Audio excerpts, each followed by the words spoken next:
Hi అండి అందరికీ. ఈరోజు మేము మామిడికాయ చిన్న ముక్కల పచ్చడి పెడుతున్నాము. చిన్న రసాలు.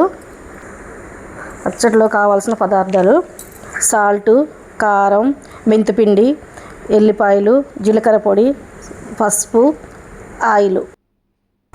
మామిడికాయలు ఈ మూతులు కట్ చేసేద్దాం. ఇక ముక్కలు కట్ చేద్దాం. మామిడికాయలను చిన్న చిన్న ముక్కలుగా కట్ చేసుకొని పక్కన పెట్టుకోవాలి. 2 ఎల్లిపాయలను పొట్టు తీసుకొని మిక్సీ పట్టుకోవాలి. ఒక ప్యాన్ పెట్టుకొని కొంచెం ఆయిల్ వేసి వేడెక్కిన తర్వాత ఎల్లిపాయ పేస్ట్, కొంచెం జీలకర్ర, 3 ఎండుమిర్చి వేసి పక్కన పెట్టుకోవాలి. మామిడికాయ ముక్కలలో ముందుగా రెడీ చేసుకున్న పదార్థాలన్నీ వేసుకొని బాగా కలుపుకొని వేడి చేసిన ఆయిల్ వేసుకోవడం వల్ల పచ్చివాసన పోయి పచ్చడి టేస్టీగా ఉంటుంది.